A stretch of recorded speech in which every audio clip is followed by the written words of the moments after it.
Doctor G Parameshwara ಎಂಬ ಹೆಸರಿನ ನಾನು ಕಾನೂನಿನ ಮೂಲಕ ಸ್ಥಾಪಿತವಾದ ಭಾರತದ ಸಂವಿಧಾನದ ವಿಷಯದಲ್ಲಿ ನಿಜವಾದ ಶ್ರದ್ಧೆ ಮತ್ತು ನಿಷ್ಠೆಯನ್ನು ಹೊಂದಿರುತ್ತೇನೆಂದು ನಾನು ಭಾರತದ ಸಾರ್ವಭೌಮತ್ವವನ್ನು ಮತ್ತು ಅಖಂಡತೆಯನ್ನು ಎತ್ತಿ ಹಿಡಿಯುತ್ತೇನೆಂದು ಮತ್ತು ಕರ್ನಾಟಕ ರಾಜ್ಯದ ಉಪಮುಖ್ಯಮಂತ್ರಿಯಾಗಿ ನನ್ನ ಕರ್ತವ್ಯಗಳನ್ನು ಶ್ರದ್ಧಾಪೂರ್ವಕವಾಗಿ ಮತ್ತು ಅಂತಃಕರಣಪೂರ್ವಕವಾಗಿ ನಿರ್ವಹಿಸುತ್ತೇನೆಂದು ಭಯ ಅಥವಾ ಪಕ್ಷಪಾತವಿಲ್ಲದೆ ರಾಗದ್ವೇಷವಿಲ್ಲದೆ ಎಲ್ಲ ಬಗೆಯ ಜನರಿಗೆ ಸಂವಿಧಾನಕ್ಕೆ ಮತ್ತು ಕಾನೂನಿಗೆ ಅನುಸಾರವಾಗಿ ನ್ಯಾಯವಾದುದನ್ನೇ ಮಾಡುತ್ತೇನೆಂದು ಡಾಕ್ಟರ್ ಅಂಬೇಡ್ಕರ್ ಅವರ ಮೇಲೆ ಪ್ರಮಾಣ ಮಾಡುತ್ತೇನೆ.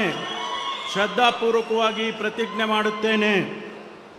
ನಾನು ಡಾಕ್ಟರ್ ಜಿ ಪರಮೇಶ್ವರ ಎಂಬ ಹೆಸರಿನ ನಾನು ಕರ್ನಾಟಕ ರಾಜ್ಯದ ಉಪಮುಖ್ಯಮಂತ್ರಿಯಾಗಿ ನನ್ನ ಪರ್ಯಾಲೋಚನೆಗೆ ತರಲಾಗುವ ಅಥವಾ ನನಗೆ ತಿಳಿದು ಬರುವ ಯಾವುದೇ ವಿಷಯವನ್ನು ರಾಜ್ಯದ ಉಪಮುಖ್ಯಮಂತ್ರಿಯಾಗಿ ನನ್ನ ಕರ್ತವ್ಯಗಳ ಯುಕ್ತ ನಿರ್ವಹಣೆಗೆ ಅಗತ್ಯವಾಗಬಹುದಾದ ಸಂದರ್ಭದಲ್ಲದೆ ಅನ್ಯಥಾ ಯಾರೇ ವ್ಯಕ್ತಿಗೆ ಅಥವಾ ವ್ಯಕ್ತಿಗಳಿಗೆ ಪ್ರತ್ಯಕ್ಷವಾಗಿ ಅಥವಾ ಪರೋಕ್ಷವಾಗಿ ತಿಳಿಸುವುದಿಲ್ಲ ಅಥವಾ ಬಹಿರಂಗಪಡಿಸುವುದಿಲ್ಲ ಎಂದು ಡಾಕ್ಟರ್ ಅಂಬೇಡ್ಕರ್ ಅವರ ಹೆಸರಿನಲ್ಲಿ ಪ್ರಮಾಣ ಮಾಡುತ್ತೇನೆ. ಶ್ರದ್ಧಾಪೂರ್ವಕವಾಗಿ ಪ್ರತಿಜ್ಞೆ ಮಾಡುತ್ತೇನೆ. ಧನ್ಯವಾದಗಳು ಸರ್. ಮಾನ್ಯ ಉಪಮುಖ್ಯಮಂತ್ರಿಗಳು ಈಗ ಪ್ರಮಾಣ ವಚನ ಸಹಿಯನ್ನು ಮಾಡಲಿದ್ದಾರೆ.